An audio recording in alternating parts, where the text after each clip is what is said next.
Mes parents ont financé un voyage de luxe secret pour ma sœur en utilisant toutes mes cartes de crédit. À leur retour, la maison où ils vivaient a été vendue aux enchères. J'avais déjà fui vers un nouvel état. Je suis assise près de la fenêtre d'un petit appartement tranquille dans une ville où personne ne connaît mon nom. Le café dans ma tasse est devenu complètement tiède. Mais pour la toute première fois de mes 38 ans d'existence, le silence qui m'entoure ne me semble ni lourd ni étouffant. Au contraire, il ressemble à une liberté absolue et sans mélange. Personne ne hurle mon nom depuis le couloir. Personne ne me demande agressivement de payer une facture en retard, de préparer un repas compliqué ou de résoudre par magie un problème énorme que je n'ai pas créé. Je suis entièrement seul, et c'est la chose la plus belle et la plus libératrice que j'ai jamais vécue. Je m'appelle Stella. J'ai 38 ans, je suis célibataire, indépendante, et j'ai récemment fait quelque chose que la plupart des gens dans la société qualifieraient d'impardonnable. J'ai vendu le toit au-dessus de la tête de mes parents. J'ai mis mon propre père, ma propre mère et ma sœur cadette à la rue sans leur offrir le moindre avertissement ou la moindre pitié. J'ai disparu dans la nature, emportant chaque sou qui m'appartenait légitimement, et les laissant faire face à la ruine absolue et écrasante qu'ils avaient eux-mêmes provoquée. Et si vous restez pour entendre l'histoire, vous comprendrez pourquoi je ne le regrette pas une seule seconde. Pour vraiment comprendre pourquoi une fille ferait quelque chose d'aussi froid et impitoyable, il faut comprendre l'histoire de la maison. Ce n'était pas un simple bien immobilier. C'était une immense et magnifique maison coloniale de 4 chambres qui avait été méticuleusement entretenue, léguée par ma défunte tante Clara. Clara était la sœur aînée de ma mère, mais elle était l'exact opposé de ma mère. Elle était chaleureuse. Elle était infiniment gentille. Et surtout, elle me voyait vraiment. Quand je grandissais dans ma maison d'enfance, j'étais l'enfant invisible, le bouc émissaire, celle qui ne pouvait jamais rien faire de bien. Mais pour Clara, j'avais de l'importance.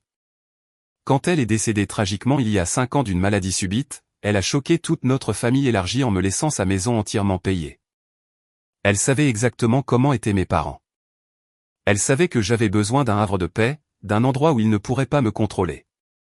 Mais mes parents n'ont jamais, pas même une fraction de seconde, considéré cela comme ma maison.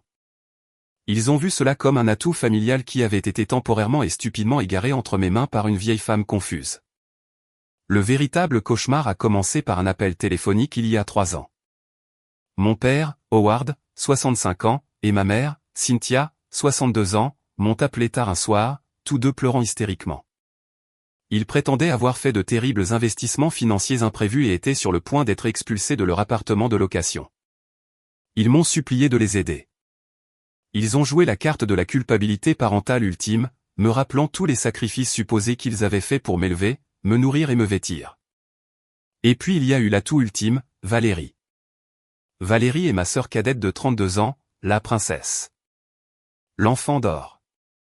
Valérie venait de quitter son 3e emploi de l'année parce que son manager était, selon ses mots dramatiques, bien trop toxique et exigeant. Mes parents ont plaidé, demandant s'ils pouvaient simplement rester dans mes chambres d'amis quelques mois pour se remettre sur pied. Comme une imbécile absolue, complètement aveuglée par cet espoir désespéré, pathétique et de toute une vie que ma famille m'aimerait enfin si seulement je prouvais ma valeur et les sauver, j'ai cédé. J'ai ouvert mes portes. J'ai laissé les vampires entrer. Ces quelques mois promis se sont lentement et douloureusement transformés en 3 années angoissantes, et mon sanctuaire paisible s'est lentement transformé en ma propre prison personnelle, inéluctable. Vivre avec les 3 était une leçon quotidienne de torture psychologique et d'abus financiers. Je suis rapidement et involontairement devenue la femme de ménage résidente, la propriétaire qui ne percevait absolument aucun loyer, et le distributeur automatique personnel pour 3 adultes pleinement capables. Howard et Cynthia traitaient ma maison comme un complexe hôtelier tout compris gratuit. La toute première semaine où ils ont emménagé, ils ont complètement pris possession de l'immense chambre principale, me poussant dans l'une des petites chambres d'amis exiguës du couloir. Leur raisonnement, livré par ma mère avec une tape condescendante sur ma joue, était qu'une femme célibataire et solitaire comme moi n'avait tout simplement pas besoin de tout cet espace. Alors qu'ils avaient désespérément besoin du matelas king size pour le mal de dos chronique de mon père, je l'ai accepté. J'ai avalé le mépris flagrant quotidiennement parce que je voulais préserver la paix. Mais le véritable cauchemar incessant de ce foyer était Valérie. Valérie a 32 ans, mais mentalement et émotionnellement, elle fonctionne exactement comme une adolescente gâtée et capricieuse de 15 ans.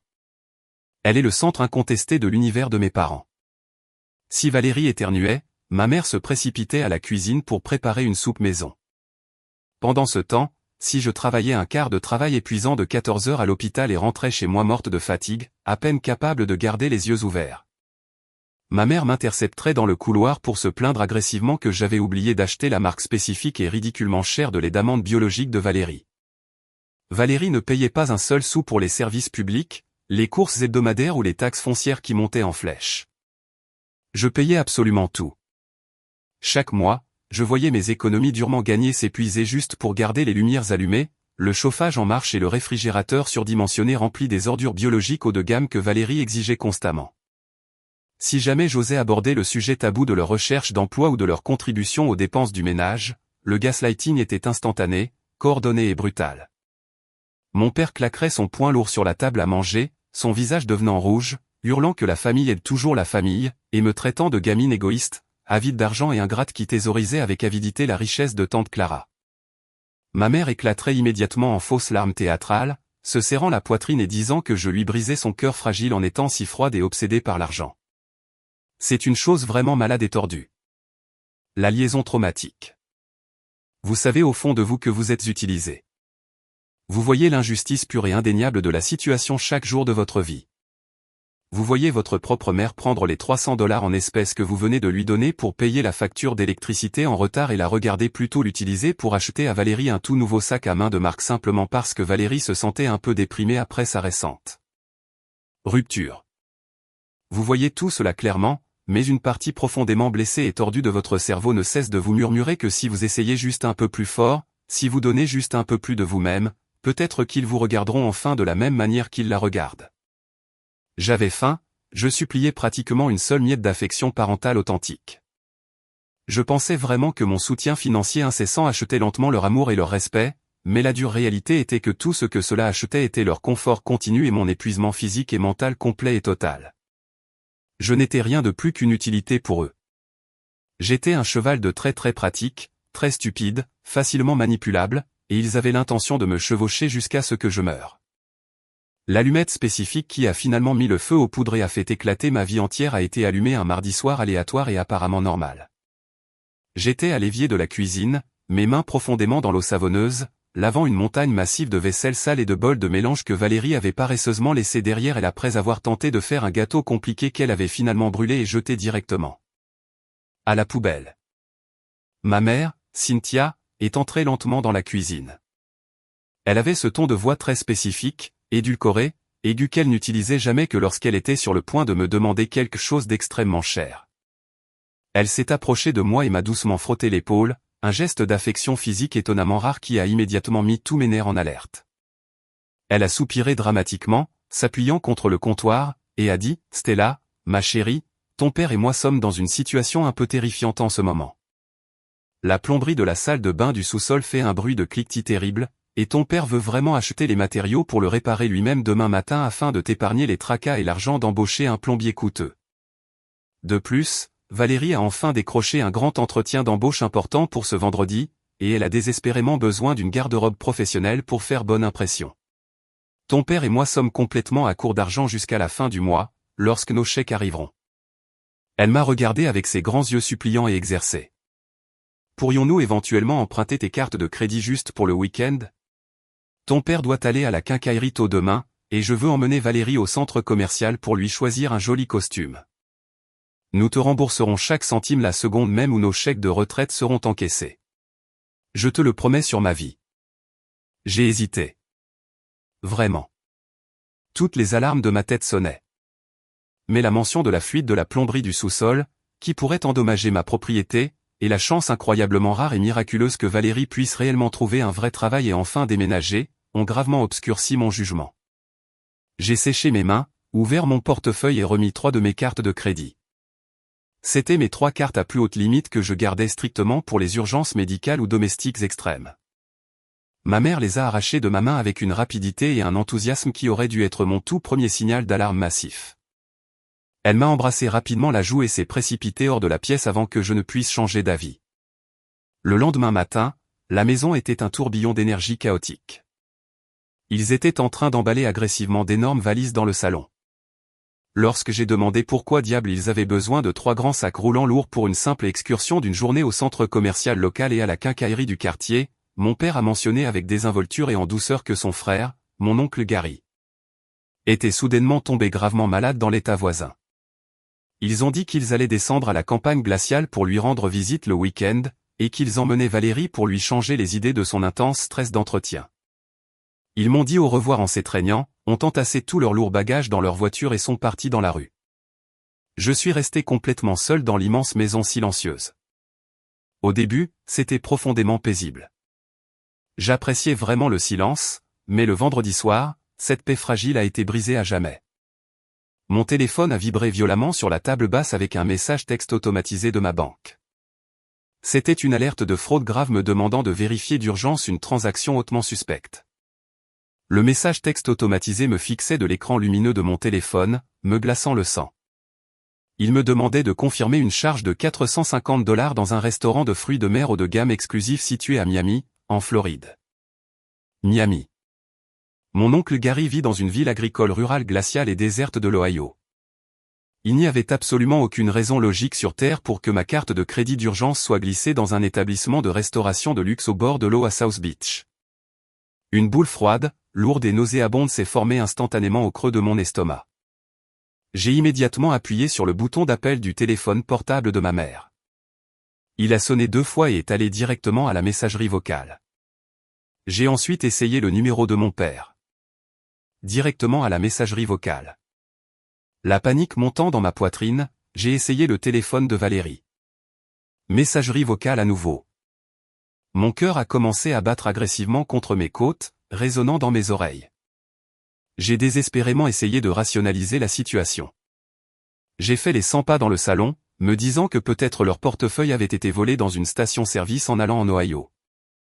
Peut-être que quelqu'un avait piraté les numéros de carte au centre commercial local avant leur départ. J'avais désespérément besoin de savoir ce qui se passait avant d'annuler les cartes et de les laisser potentiellement sans argent. Mon habitude nerveuse en cas de crise d'anxiété sévère est de nettoyer. J'ai attrapé un plumeau, une bouteille de spray à l'eau de Javel et un sac poubelle et j'ai commencé à nettoyer agressivement le salon, puis le couloir, et enfin, sans réfléchir, j'ai poussé la porte de la chambre de mes parents pour vider leur poubelle.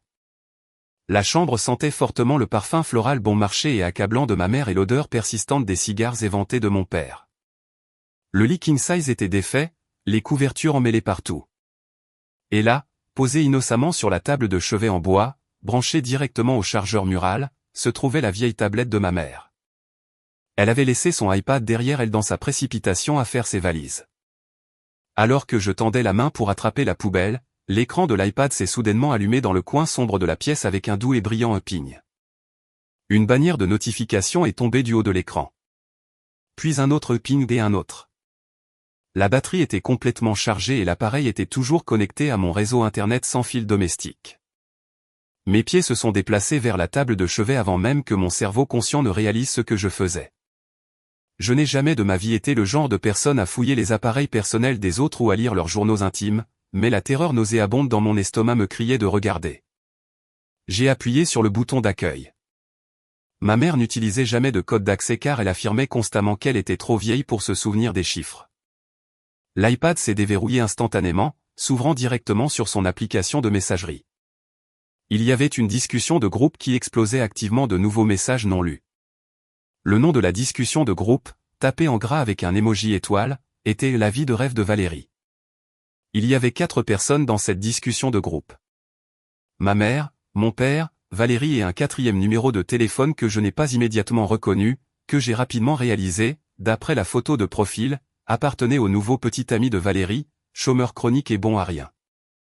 Mes mains ont commencé à trembler si violemment que j'ai failli laisser tomber la lourde tablette sur le sol. Je suis resté là, tenant l'iPad d'une poigne blanche, fixant l'écran lumineux alors que toute ma perception de la réalité commençait à se fracturer agressivement. Je ne voulais pas le lire. Une partie de mon cerveau savait avec une certitude absolue qu'ouvrir cette discussion et lire ces mots signifierait franchir un horrible point de non-retour. Mais j'ai quand même cliqué sur le fil de discussion. La toute première chose sur laquelle mes yeux se sont posés était une photographie haute résolution envoyée par Valérie il y a seulement 3 minutes. C'était un selfie d'elle et de son petit ami suffisant, trinquant de grands flûtes de cristal de champagne coûteux sur un balcon ensoleillé surplombant un océan turquoise cristallin. Elle portait un tout nouveau maillot de bain et une paire de lunettes de soleil de créateur surdimensionné qui, je le savais pertinemment, coûtait au moins $500. La légende sous la photo disait « Vivre nos meilleures vies absolues. Miami est tout. Merci pour les boissons, maman et papa. » J'ai fait défiler vers le haut, ma respiration se serrant douloureusement dans ma gorge. J'ai lu des jours de messages rapides. Il n'était jamais allé en Ohio. Oncle Gary n'était pas malade. Oncle Gary ne savait probablement même pas qu'il voyageait. Ils avaient méticuleusement planifié des vacances luxueuses de 5 étoiles d'une semaine à Miami, en Floride, et ils finançaient chaque seconde extravagante en utilisant mes cartes de crédit d'urgence. Mon père avait envoyé une photo plus tôt cet après-midi d'un plateau de fruits de mer massifs et imposants empilés de homards entiers, de pâtes de crabe et d'huîtres fraîches. Ma mère avait répondu au groupe « Commande une autre bouteille de vin cher, Howard. Le temps au bord de la piscine est absolument parfait aujourd'hui. » Le petit ami de Valérie a enchaîné juste après « Merci beaucoup pour le voyage, les gars. Ce complexe hôtelier est totalement fou. » Puis sont venus les messages spécifiques qui m'ont vraiment brisé en tant qu'être humain. Valérie a demandé à ma mère dans la discussion s'il dépensait un peu trop d'argent trop rapidement. « Es-tu absolument sûr que Stella ne gèlera pas les cartes avant que nous allions faire du shopping demain ?» a-t-elle envoyé. La réponse immédiate de ma mère a été une balle tirée directement dans ma poitrine. « Oh, ne t'inquiète même pas pour cette vache stupide », a écrit Cynthia, ses mots brûlant dans mes rétines. « Continue à passer les cartes, ma chérie. Stella est bien trop bête et bien trop occupée à travailler ses misérables quarts pour jamais vérifier ses relevés bancaires pendant la semaine. Elle est tellement désespérée que nous l'aimions qu'elle paie aveuglément ce que la facture dit à la fin du mois. Ses limites combinées dépassent $20 000. Nous méritons absolument ces vacances de luxe après avoir supporté son attitude misérable et déprimante toute l'année. C'est le distributeur automatique le plus facile et le plus pathétique du monde. Ma propre mère, la femme qui m'a donné naissance, qui m'a tenu bébé. Elle m'a appelé une vache stupide. Elle m'a appelé un distributeur automatique pathétique. Je me suis lentement assise sur le bord de leur matelas défait car mes jambes tremblantes ne pouvaient littéralement plus supporter le poids de mon corps. L'audace a coupé le souffle, le manque absolu et total de décence humaine laissait pantois. J'ai sorti mon téléphone de ma poche d'une main tremblante et je me suis connecté directement à mon application bancaire sécurisée pour vérifier les soldes en attente des 3 cartes que j'avais remises. Mon estomac s'est retourné violemment et j'ai failli vomir là, sur le tapis. En seulement 3 petits jours, ils avaient réussi à accumuler $18 200 de frais en attente, des billets d'avion en première classe, une suite luxueuse dans un hôtel en bord de mer, de multiples traitements de spa, des boutiques de vêtements de créateurs haut de gamme. Des restaurants de steak gastronomiques, $18 000 de mon argent durement gagné volé par des mensonges élaborés et des manipulations émotionnelles alors que j'étais rentré à la maison, littéralement en train de récurer le gâteau brûlé de leur vaisselle sale. Je voulais crier jusqu'à ce que mes cordes vocales se brisent. Je voulais briser l'iPad contre le mur de la chambre. Mais un instinct sombre, horrible et de survie au fond de mon esprit m'a dit de continuer à faire défiler l'historique du chat. Je devais voir à quel point cette pourriture toxique allait en profondeur. J'ai fait défiler des semaines de plaintes banales sur ma cuisine et ma personnalité. Puis j'ai fait défiler des mois. Je suis remonté jusqu'à des messages datant de fin janvier, près de 3 mois auparavant, et ce que j'ai trouvé caché dans ces textes plus anciens a fait paraître le vol de cartes de crédit de $18 000 comme un malentendu mineur et innocent. Le vol financier n'était que la cerise sur le gâteau. Le véritable plan sous-jacent qu'ils avaient développé était un niveau de mal pur et calculé dont je ne pensais sincèrement pas ma famille capable. Valérie avait initié une conversation sérieuse dans le chat en janvier. Elle se plaignait agressivement que son petit ami voulait qu'ils emménagent ensemble et se marient, mais il refusait catégoriquement de vivre dans une maison où j'étais présente. J'ai désespérément besoin de la maison de Stella, a écrit Valérie, son audace dégoulinant de chaque mot. Elle est immense. Elle est située dans un quartier incroyable. Elle est entièrement payée et elle est absolument parfaite pour quand nous voudrons fonder une famille l'année prochaine. Mais elle est bien trop têtue et elle ne déménagera jamais volontairement et nous ne pouvons évidemment pas nous permettre de lui racheter la propriété. Mon père, Howard, a répondu presque immédiatement. Ta mère et moi avons eu des réunions secrètes avec un avocat en ville. Il y a un moyen légal de faire cela, Valérie, mais cela demande une patience extrême et une documentation minutieuse. J'ai lu les prochains blocs de texte massifs, ma main fermement pressée sur ma bouche pour m'empêcher physiquement de sangloter à voix haute et d'alerter les voisins. Howard a méthodiquement expliqué à Valérie qu'ils allaient commencer à construire lentement un profil médical frauduleux sur moi. Il prévoyait activement de poursuivre une tutelle. Pour ceux qui ne le savent pas, une tutelle est un processus juridique sévère où un juge prive officiellement un adulte de ses droits légaux fondamentaux, le déclarant incompétent, et transfère le contrôle financier et médical total de sa vie et de ses biens à un tuteur désigné. Généralement un membre de la famille, en raison d'une incapacité mentale grave. Nous devons simplement documenter et prouver à un juge qu'elle est complètement instable mentalement et qu'elle représente un grave danger pour elle-même, a écrit Cynthia dans le chat, décrivant sa trahison. Howard a dit que nous devrions l'enregistrer secrètement sur nos téléphones quand elle rentre à la maison après une longue journée à l'hôpital. Vous savez comment elle a ces terribles migraines et devient super irritable quand la maison est bruyante ou quand elle est épuisée et oublie où elle a mis ses clés de voiture. Nous enregistrons ces moments exacts. Nous appuyons délibérément sur ces boutons et la provoquons jusqu'à ce qu'elle craque et crie. Et nous la filmons l'air totalement folle et dérangée. Nous apporterons ces vidéos à un médecin et leur dirons qu'elle montre des signes précoces graves de démence agressive à début précoce et de dépression psychotique. Howard a ajouté le coup de grâce final. Une fois que le juge aura examiné les vidéos et nous aura accordé la tutelle médicale d'urgence, nous aurons le contrôle légal total sur elle et tous ses biens. Nous pourrons légalement transférer le titre de propriété de la maison directement à nos noms et nous vous offrirons simplement la propriété, Valérie, comme cadeau de mariage. Nous mettrons simplement Stella dans un établissement psychiatrique géré par l'État ou une maison de retraite bon marché et sécurisée. C'est pour son propre bien, vraiment. Elle travaille trop dur de toute façon. Elle a besoin d'un repos permanent. Ils allaient m'interner. Mes propres parents tramaient méticuleusement et patiemment de me manipuler, de fabriquer une maladie mentale grave, de me priver complètement de mes droits humains fondamentaux, de m'enfermer dans un asile psychiatrique contre ma volonté.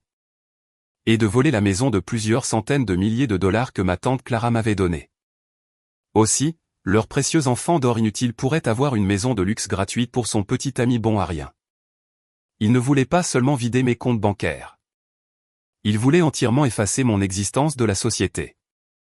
Ils voulaient détruire ma vie entière, m'enfermer dans une pièce capitonnée pour qu'ils puissent confortablement et légalement marcher sur mon corps vivant. Je ne sais pas exactement combien de temps je suis resté là, figé sur le bord de leur lit.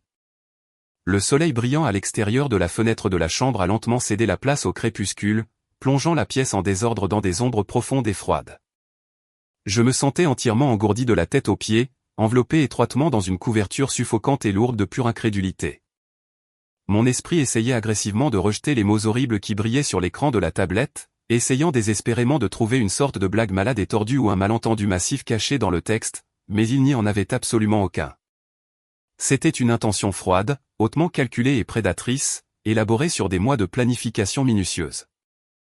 Soudain, l'engourdissement protecteur s'est brisé en 1000 morceaux, rapidement remplacé par une douleur physique et lancinante si vive et intense qu'elle m'a complètement plié en deux. J'ai laissé tomber l'iPad sur le matelas, suis tombé lourdement à genoux sur le tapis de la chambre, et j'ai pleuré. J'ai sangloté bruyamment, violemment, jusqu'à ce que ma gorge soit à vif et ait un goût de sang, pleurant la famille aimante que je pensais bêtement avoir. Pleurant les parents que j'avais passé 38 longues années à essayer désespérément d'impressionner et de plaire, j'ai pleuré amèrement pour la petite fille en moi qui voulait juste que sa mère la serre dans ses bras, et pour la femme adulte qui avait stupidement sacrifié sa jeunesse. Sa sécurité financière et sa paix quotidienne pour des gens qui la considéraient littéralement comme du bétail attendant d'être abattu pour le profit. Mais ensuite, alors que j'étais agenouillé dans l'obscurité, quelque chose de miraculeux et de fondamental s'est produit dans mon cerveau. Les larmes chaudes ont complètement cessé de couler. Un calme étrange, glacé et terrifiant de clarté a envahi tout mon corps, partant de ma poitrine et se répandant jusqu'au bout de mes doigts. Le lien traumatique, cette chaîne invisible et toxique de culpabilité et d'obligation qui m'avait désespérément lié à leurs abus pendant toute ma vie, s'est simplement rompu. Il s'est complètement rompu. Il avait entièrement disparu. À sa place se trouvait une rage féroce, très protectrice et impitoyablement calculatrice. J'ai essuyé mon visage mouillé avec le dos de ma main, me suis levé lentement et j'ai repris l'iPad sur le lit. Je ne me sentais plus comme une victime pathétique qui pleurait. Je me sentais incroyablement dangereuse.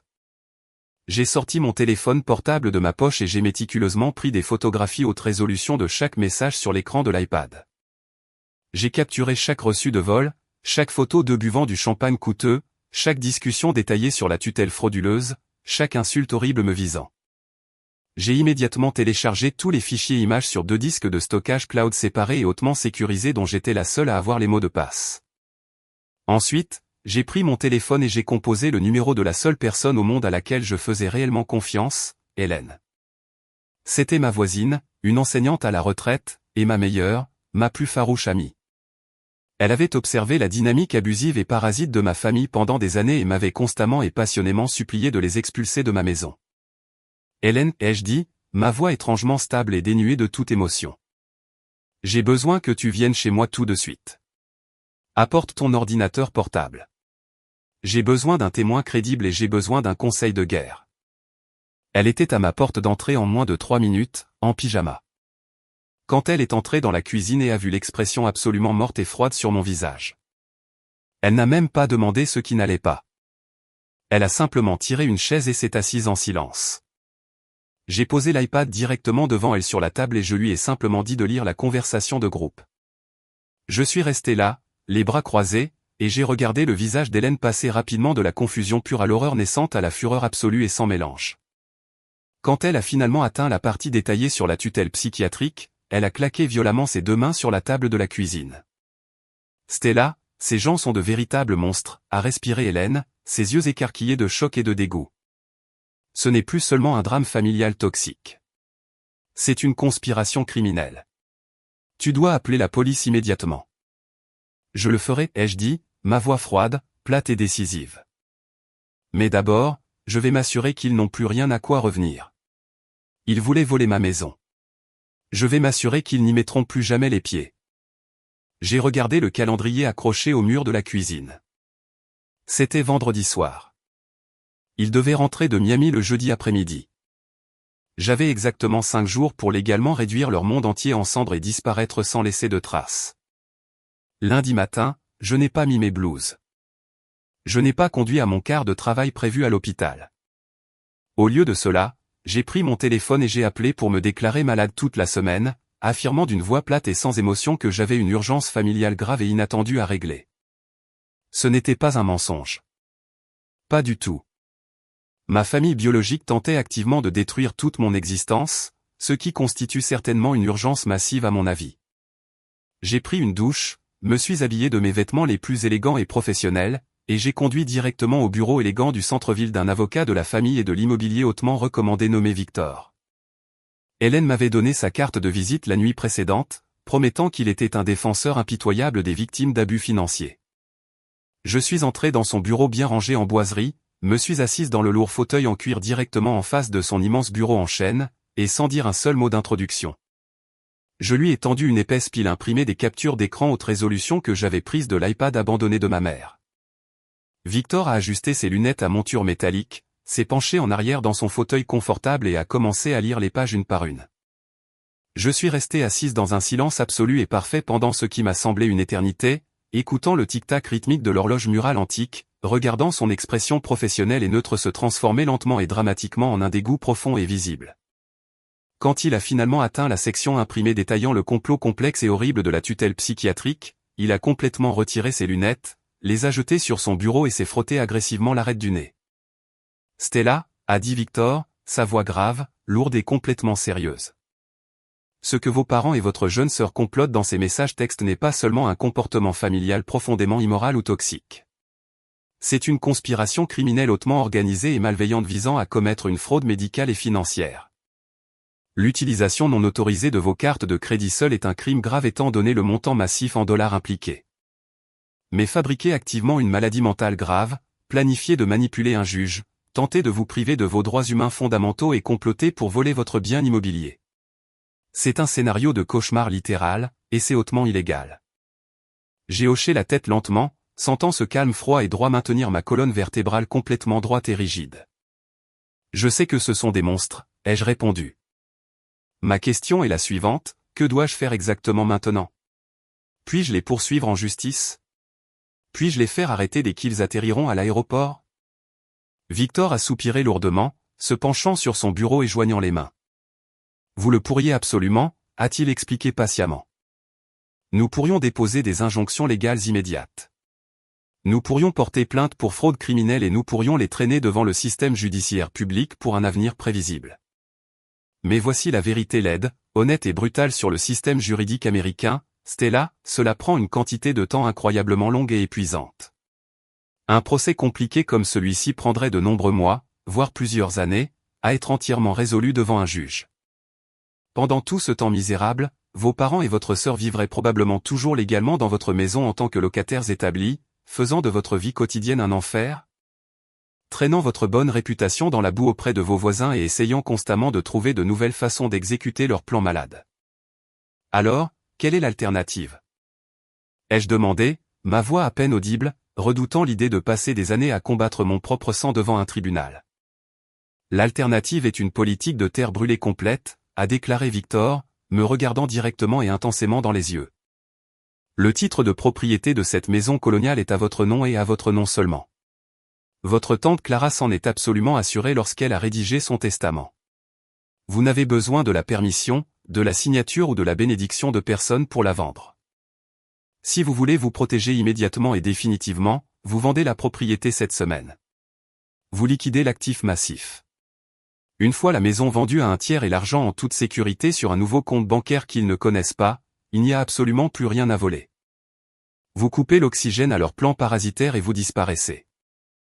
L'idée radicale m'a frappé comme un coup physique à la poitrine, immédiatement suivi d'une vague massive et déferlante d'adrénaline pure. Vendre la maison. La belle maison de tante Clara. Le seul endroit où je me suis jamais senti en sécurité. Mais j'ai vite réalisé que Victor avait absolument raison. La maison n'était que du bois, du verre et des briques.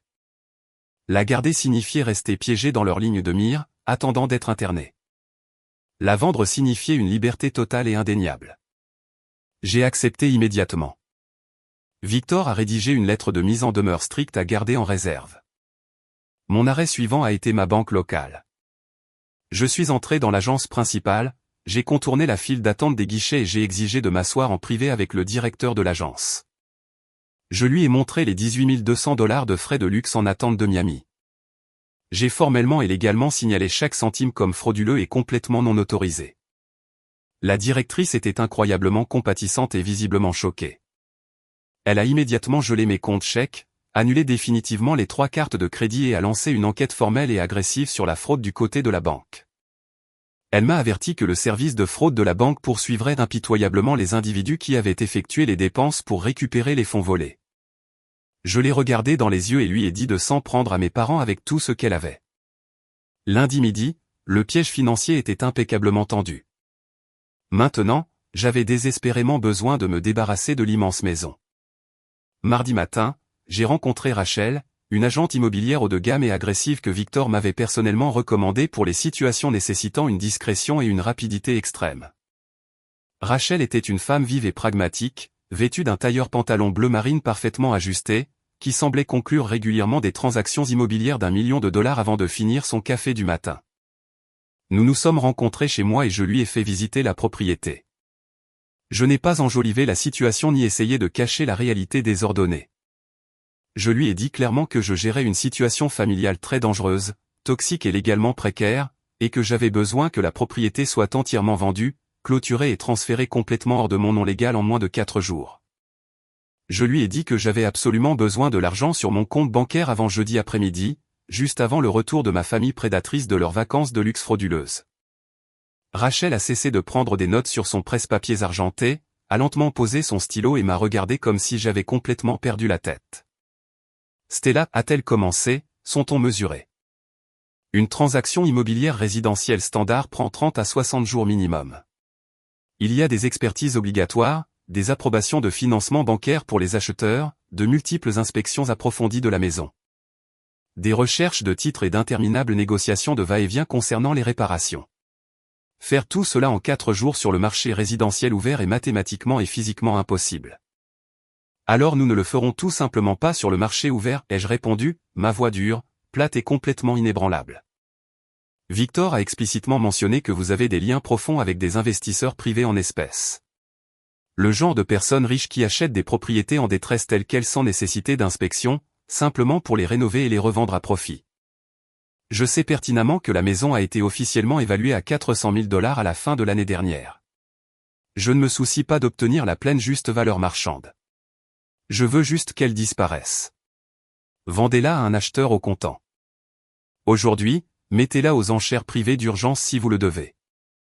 Rachel m'a regardé en silence pendant un long moment tendu, évaluant profondément à quel point j'étais sérieuse et désespérée. Elle a finalement hoché la tête, a sorti son smartphone et a immédiatement commencé à passer des appels rapides. Mardi après-midi, Rachel avait réussi à organiser la visite de 3 investisseurs immobiliers privés différents. C'étaient des hommes silencieux et observateurs, vêtus de polos décontractés, qui marchaient rapidement de pièce en pièce, inspectant minutieusement les fondations en béton au sous-sol, examinant l'état du toit depuis le jardin et vérifiant la plomberie en cuivre. Ils ne se souciaient pas du tout du papier peint floral démodé, des chambres d'amis en désordre ou du jardin envahi. Ils ne se souciaient que des solides fondations de la maison coloniale et de leur marge de profit potentiel futur. Mardi soir, juste au coucher du soleil, Rachel m'a appelé avec les résultats finaux de son réseau frénétique. J'ai un acheteur solide, a-t-elle annoncé au téléphone. C'est un investisseur local de poids lourd qui a des millions en capital liquide. Il est prêt à prendre la maison exactement telle qu'elle est en ce moment. Pas d'inspection, pas de réparation demandée, complètement telle qu'elle avec toutes les ordures laissées à l'intérieur. Mais parce que vous exigez agressivement un délai de clôture de 4 jours, il exploite fortement votre urgence extrême. Son offre finale absolument non négociable en espèces est de 280 000 $. Stella, je dois vous faire comprendre que vous laissez intentionnellement plus de 120 000 $ en fonds propres purs sur la table en faisant cela. Je n'ai pas hésité une seule seconde. Acceptez l'offre immédiatement, lui ai-je dit sans broncher. 280 000 $ représentaient toujours une somme d'argent vraiment massive. C'était plus qu'assez d'argent liquide pour commencer confortablement une vie nouvelle et sécuriser absolument n'importe où dans le pays.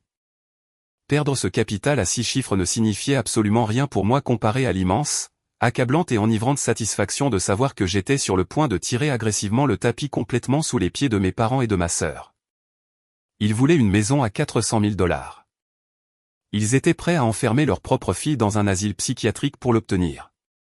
Maintenant, ils n'allaient rien obtenir d'autre que les vêtements dans leur valise.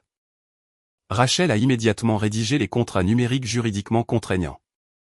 L'acheteur au comptant a réussi à virer le gros acompte directement sur le compte séquestre sécurisé de la société de titres ce soir-là même. La société de titres, poussée agressivement par Victor et Rachel, a commencé à accélérer la recherche de titres obligatoires et à préparer à la hâte les documents de clôture finaux pour jeudi matin. Le compte à rebours final avait officiellement commencé. J'avais exactement 48 heures pour effacer toute mon existence de 38 ans de cette propriété. Mercredi fut un flou absolu de labeur physique épuisant, impitoyable et hautement méthodique. Je me suis réveillé à l'aube, entièrement alimenté par 3 tasses de café noir et une rage froide, profonde et latente, et j'ai commencé le processus méticuleux de démantèlement complet de toute ma vie. J'ai commencé par ma propre petite chambre. J'ai impitoyablement emballé seulement les strictes nécessités dans 2 grandes valises solides à roulettes, mes vêtements préférés et les plus confortables, tous mes documents légaux importants, mon acte de naissance. Mon ordinateur portable et une petite boîte à serrure ignifuge et lourde contenant les bijoux vintage de tante Clara et ses vieux albums de photos fragiles. Tout le reste, les lourds meubles de chambre en chêne, la télévision à écran plat, les innombrables bibelots décoratifs et livres que j'avais accumulés au fil des ans, je les laissais exactement où il était. Le contrat immobilier stipulait spécifiquement et légalement que l'acheteur au comptant achetait la maison entièrement en l'état, ce qui signifie que tout meuble, poubelle ou effet personnel laissé derrière serait simplement jeté directement dans une benne commerciale massive par son équipe de démolition agressive le vendredi matin. Puis je suis délibérément entré dans la chambre principale, l'immense pièce que mes parents avaient sans vergogne et avec arrogance réquisitionnée il y a 3 ans. Je me suis tenu dans l'embrasure de la porte et j'ai regardé la vaste collection désordonnée de romans d'amour bon marché de ma mère empilée sur les tables de nuit et la ridicule et incroyablement chère série de clubs de golf de mon père appuyée dans le coin. J'ai lentement descendu le couloir et j'ai jeté un coup d'œil dans la chambre de Valérie, qui était une zone de désastre absolument dégoûtante de maquillage cher renversé, de vêtements de créateurs jetés et de chaussures haut de gamme que j'avais indirectement payées au fil des ans en couvrant toutes leurs dépenses de subsistance. Une minuscule partie, profondément conditionnée et pathétique de mon cerveau a ressenti un bref et fugace pincement de culpabilité familiale à l'idée de laisser intentionnellement tous leurs effets personnels chéris être jetés sans cœur dans une décharge municipale. Mais ensuite, je me suis vivement souvenu des messages lumineux sur l'iPad. Je me suis souvenu de ma mère m'appelant nonchalamment une vache stupide. Je me suis souvenu de mon père complotant méticuleusement avec un avocat pour m'enfermer légalement dans un asile psychiatrique pour le reste de ma vie naturelle. La culpabilité a disparu instantanément, s'évaporant complètement, remplacée par une satisfaction froide, dure et impénétrable. Je n'ai pas touché un seul de leurs objets. Que l'équipe de démolition s'occupe de leurs ordures. Ensuite, je me suis assise à la table de cuisine vide avec mon ordinateur portable et j'ai systématiquement commencé à faire une longue liste d'appels téléphoniques. J'ai appelé la compagnie d'électricité locale, le service municipal d'eau et d'égout, le fournisseur de gaz naturel et le fournisseur de services Internet haut débit.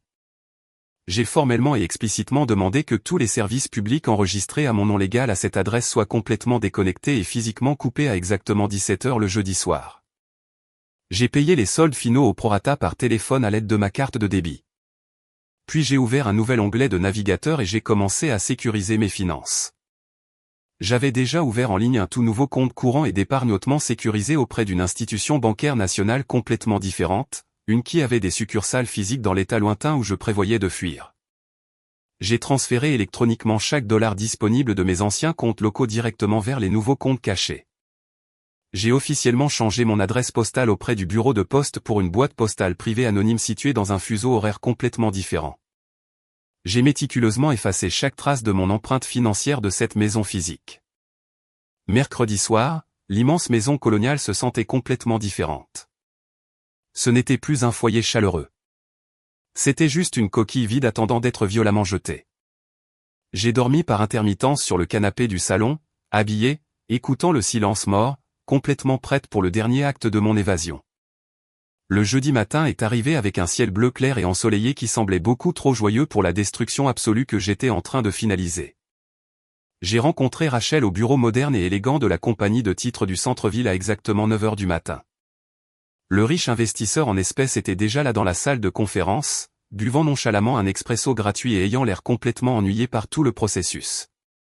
Nous nous sommes assis autour d'une immense table de conférence en verre poli et pendant la solide heure suivante, j'ai systématiquement signé mon nom légal sur des dizaines de documents immobiliers épais et compliqués. À chaque coup de stylo, à chaque signature confirmant le transfert de l'acte, j'ai senti un poids lourd et suffocant de toute une vie se soulever physiquement de ma poitrine. Je signais définitivement la maison, oui, mais je signais aussi définitivement l'abus psychologique, le gaslighting incessant et les obligations interminables, épuisantes et non réciproques envers une famille qui me haïssait secrètement. Finalement, l'officier d'entiercement professionnel a souri chaleureusement, a estampillé le document final d'un bruit sourd et a glissé un épais chèque de banque certifié sur la table en verre lisse directement dans mes mains tendues. J'ai baissé les yeux sur les chiffres imprimés. 280 000 $. C'était réel. C'était finalisé. La maison appartenait officiellement et légalement à un homme nommé Richard qui prévoyait de démolir violemment tout l'endroit avec des marteaux le vendredi matin. Je lui ai serré la main, suis sorti du bureau et j'ai conduit directement à ma nouvelle succursale de Banque Nationale.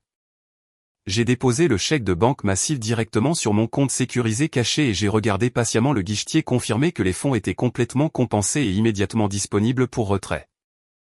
Je suis retourné à la maison de banlieue tranquille pour la toute dernière fois de ma vie. Il était exactement 13 h. Le vol de première classe de mes parents depuis Miami devait atterrir à l'aéroport local à 15 h, ce qui signifiait qu'ils récupéreraient probablement leurs bagages excessifs et entreraient dans l'allée vers 16 h 30.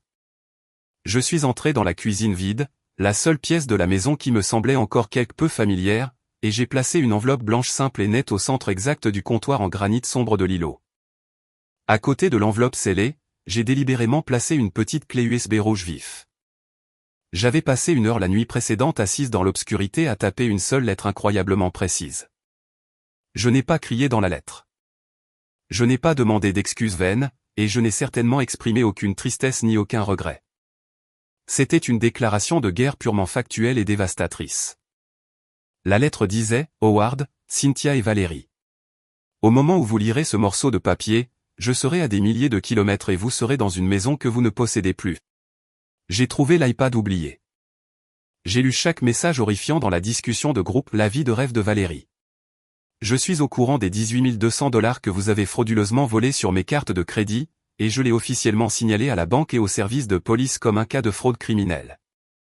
Mais plus important encore, je connais votre plan calculé et maléfique de me placer sous tutelle psychiatrique pour voler cette propriété. Vous avez gravement sous-estimé mon intelligence et ma volonté de survivre. J'ai vendu cette maison hier à un investisseur au comptant. L'électricité, l'eau et Internet seront définitivement coupés dans exactement 2 heures. Le nouveau propriétaire légal vous fera arrêter pour intrusion si vous ne quittez pas sa propriété immédiatement. La clé USB rouge contient toutes les captures d'écran de votre conspiration criminelle. Si vous tentez un jour de me contacter, de me poursuivre en justice ou de trouver ma localisation, je la remettrai directement au procureur. Profitez des graves conséquences de vos vacances de luxe. Vous êtes entièrement seul maintenant. Je suis sorti par la lourde porte d'entrée, j'ai verrouillé le loquet avec ma clé en laiton, et j'ai soigneusement laissé la clé cachée sous le paillasson pour que Rachel la récupère plus tard cet après-midi. J'ai chargé mes 2 lourdes valises dans le coffre de ma berline fiable. Je me suis tenu dans l'allée et j'ai jeté un dernier, long et ininterrompu coup d'œil à l'immense maison. Je me suis souvenu vivement de tante Clara m'apprenant à faire des biscuits aux pépites de chocolat dans cette cuisine quand j'avais 10 ans. Je me suis souvenu de la profonde sécurité que je ressentais autrefois entre ces épais murs de briques avant que ma famille toxique ne l'envahisse et n'empoisonne l'atmosphère. J'ai murmuré un remerciement silencieux, incroyablement sincère à Clara, espérant que son esprit comprenait exactement pourquoi j'avais dû laisser partir son généreux cadeau. Et puis je suis monté dans ma voiture, j'ai mis la première, et je suis parti sans jamais regarder dans le rétroviseur. Je n'ai pas conduit à l'aéroport local. Les aéroports laissent une trace numérique très facile à suivre, nécessitant une identification et laissant des enregistrements des destinations exactes. Et mon objectif principal était de devenir un fantôme complètement intraçable. Au lieu de cela, j'ai conduit directement au terminal de bus inter-État principal et animé situé au bord de la ville. J'avais déjà organisé une société de transport automobile spécialisée et discrète pour qu'elle récupère ma voiture plus tard dans la semaine dans un parking voisin et la livre en toute sécurité à ma destination finale. Je suis entré dans le terminal de bus bondé et bruyant, je me suis dirigé vers le comptoir, j'ai acheté un billet aller simple multi-état en espèces, et j'ai traîné mes bagages vers les quais de départ remplis d'échappements. L'air à l'intérieur du terminal sentait fortement le diesel, la restauration rapide bon marché et le café rassis. Mais pour moi, à ce moment précis, ça sentait le paradis absolu. Quand je suis finalement monté dans le lourd bus à l'arrêt et que j'ai trouvé un siège tranquille près de la vitre tout à l'arrière, j'ai sorti mon téléphone portable. J'ai systématiquement et définitivement bloqué le numéro de téléphone de mon père, le numéro de téléphone de ma mère et le numéro de téléphone de Valérie. J'ai même bloqué le petit ami bon à rien de Valérie pour plus de sûreté. Je suis ensuite allé dans les paramètres de mon téléphone et j'ai complètement supprimé tous mes comptes de réseaux sociaux, effaçant ma présence numérique d'Internet. Je coupais complètement le cordon ombilical numérique qui me liait à mon passé. Alors que le moteur massif du bus rugissait, vibrait sous mes pieds et s'engageait sur l'autoroute animée, laissant ma ville natale toxique pour toujours, j'ai posé ma tête fatiguée contre la vitre fraîche. Honnêtement, je pensais que je me sentirais triste. La société vous conditionne sans relâche à croire fermement que couper les ponts avec votre famille biologique est une tragédie horrible, un échec moral massif d'amour, de pardon et de patience. Mais assise dans ce bus vibrant, regardant le paysage vert familier se brouiller en un territoire complètement inconnu et étendu, je n'ai ressenti aucune tragédie. J'ai ressenti une paix profonde, profonde et inébranlable. J'avais passé 38 longues années à me rabaisser physiquement, à financer leur vie arrogante et à attendre désespérément une petite miette de validation parentale qui ne viendrait jamais, jamais. Ils pensaient avec arrogance que j'étais une vache stupide et docile. Ils pensaient en fait que je les laisserais tranquillement et docilement m'enfermer dans une pièce capitonnée pour qu'ils puissent confortablement jouer à la maison avec mon argent. Mais ils avaient tort. J'étais une survivante et je venais de réaliser à la perfection la plus grande et la plus satisfaisante évasion de toute ma vie. Comme j'étais à mi-chemin du pays dans un bus, je n'ai pas pu assister physiquement aux retombées immédiates et chaotiques de mon évasion. Mais j'en ai entendu tous les détails dramatiques et satisfaisants quelques jours plus tard par Hélène. J'avais secrètement donné à Hélène un numéro de téléphone temporaire pour qu'elle me joigne une fois que je serais en sécurité dans mon nouvel appartement. Selon ces messages textes incroyablement détaillés et longs, le retour arrogant de ma famille de Miami n'a été rien de moins qu'un désastre spectaculaire, très public et absolument humiliant. Ils sont arrivés à la maison de banlieue juste avant 17 h le jeudi soir dans un immense SUV noir de luxe qu'ils avaient présomptueusement commandé à l'aéroport. Hélène a observé derrière les rideaux de la fenêtre de son salon Howard, Cynthia et Valérie traînaient agressivement leurs lourdes valises remplies de souvenirs sur l'allée en béton. Ils riaient bruyamment, leur peau bronzée, se plaignant bruyamment du décalage horaire épuisant. Howard s'est avancé avec confiance vers le porche et a essayé de déverrouiller la lourde porte d'entrée avec sa clé, mais le cylindre de la serrure avait déjà été complètement remplacé par l'entrepreneur de l'investisseur plus tôt cet après-midi. Confus et ennuyés, ils ont commencé à frapper agressivement la porte en bois avec leurs poings. Quand absolument personne n'a répondu, Cynthia a sorti son téléphone portable avec colère pour m'appeler, probablement tout à fait prête à me crier dessus pour les avoir enfermés hors de ce qu'elle croyait être sa maison. Bien sûr, l'appel n'a pas abouti, lui renvoyant un signal de ligne coupée. Alors que le soleil commençait à se coucher, projetant de longues ombres sur la pelouse, la terrifiante réalité de leur situation a commencé à leur apparaître lentement. La maison massive était complètement sombre à l'intérieur. Les lampadaires automatiques se sont allumés le long du trottoir, mais la maison coloniale est restée plongée dans le noir absolu car l'électricité avait été coupée avec succès à 17 heures. Hélène a dit qu'ils ont paniqué, ont réussi à forcer une petite fenêtre latérale près du garage avec un tournevis de leurs bagages, et sont maladroitement entrés dans la maison sombre. C'est exactement à ce moment-là qu'ils ont trouvé la cuisine complètement débarrassée de tous mes effets personnels, avec seulement l'enveloppe blanche et la clé USB rouge reposant sinistrement sur le comptoir. Hélène ne pouvait pas distinguer exactement ce qui se disait à l'intérieur des murs, mais elle a dit que les cris gutturaux qui ont éclaté quelques minutes plus tard étaient assez forts pour faire vibrer violemment les fenêtres de son propre salon.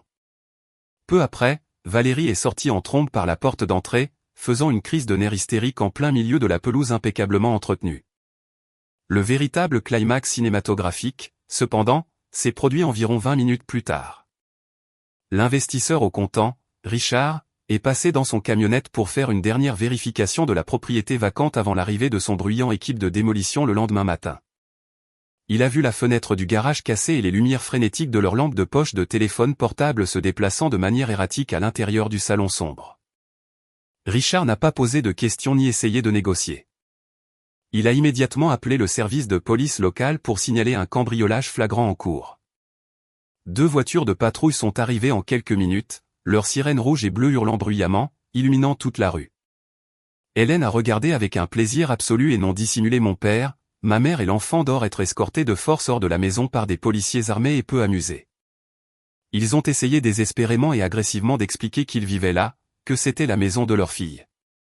Mais Richard a calmement montré aux officiers l'acte de propriété fraîchement signé et juridiquement contraignant, prouvant qu'il en était le seul propriétaire légal. Parce qu'ils avaient physiquement cassé une fenêtre pour entrer dans une maison qu'ils ne possédaient pas, la police les a fermement menacés d'arrêter tous les 3 pour effraction. Ils ont été humiliés devant tout le quartier, contraints de saisir leurs bagages coûteux et d'attendre sur le trottoir sombre un taxi bon marché, complètement sans abri, tandis que la police restait là et les regardait partir. Mais la perte soudaine de la maison gratuite n'était que le tout début de leur cauchemar éveillé.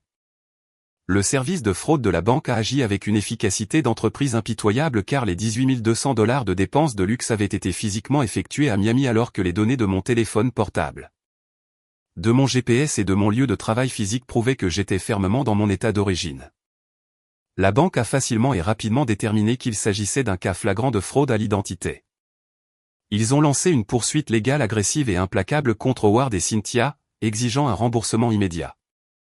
Environ 3 semaines après que je me sois installé en toute sécurité dans mon bel appartement, j'ai reçu un email bizarre dans une ancienne boîte de réception secondaire que je consultais très rarement. Il provenait de ma mère. Le ton de l'email était complètement méconnaissable. Disparue, la femme arrogante, condescendante et cruelle qui m'appelait nonchalamment une vache stupide dans ses conversations de groupe privé. Au lieu de cela, le long email était un essai pathétique, suppliant et taché de larmes de pur désespoir.